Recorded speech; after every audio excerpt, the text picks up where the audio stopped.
मी आज तांदळाची खीर करणार आहे। त्यासाठी पाव वाटी हा इंद्रायणी तांदूळ घेतलेला आहे।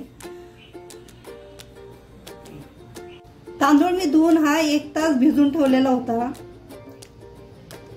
1 लिटर हे म्हशीचं दूध घेतलेलं आहे। त्याच्यामध्ये मी काहीच टाकलेलं नाही। ते आता मी गरम करून घेते। दुधाला उकळी आल्यावरती हे मी तांदूळ टाकून घेते। छान असे ते फुगून असे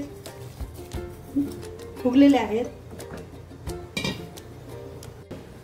तांदूळ हे मी आता टाकून घेतलेले आहे। त्याच्यामध्ये आता मी 1 वाटी साखर घालून घेते।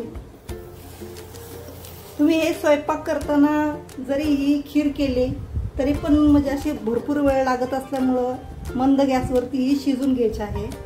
छान अशी घट्टसर होऊन द्यायची। दुधाला आता ही अशी साखर आणि तांदूळ टाकल्यावरती उकळी आलेली आहे। मी आता ही गॅस कमी करून मंद गॅसवरती शिजून देणार आहे। थोड्या वेळाने ही खीर हलवून घ्यायची आहे, नाहीतर खाली हे तांदूळ चिटकून करपू शकतात।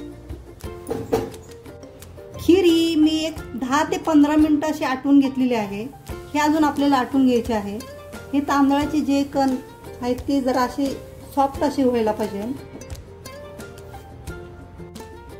मंद गॅसवर मी ही खीर अशी आटवून घेतलेली आहे। छान असं घट्टसर अशी झालेली आहे। असे स्पॅच्युलाने अशी जरा तिला स्मॅच करून घ्यायची। मुठभर आपले हे तांदळाची पूर्ण अशी 5-6 जणांना पुरेल इतकी ही खीर होते। याच्यामध्ये आता मी विलायची टाकून घेते। 1 छोटा चमचा विलायची।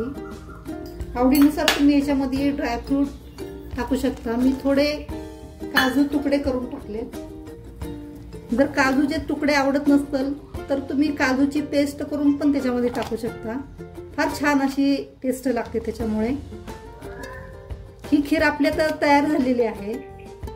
मी आता गॅस बंद करून घेते।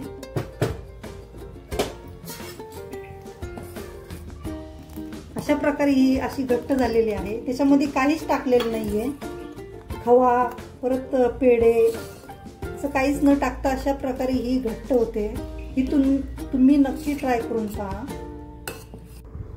अशा पद्धतीने मी ही तांदळाची खीर केलेली आहे। ही तुम्ही नक्की ट्राय करून पहा। एकदम सोपी पद्धत आहे। खायला पण अशी चवदार आणि छान लागते। तुम्ही जर माझ्या चॅनलला नवीन असाल तर प्लीज तुम्ही माझ्या चॅनलला लाईक, शेअर आणि सबस्क्राईब करायला विसरू नका। धन्यवाद।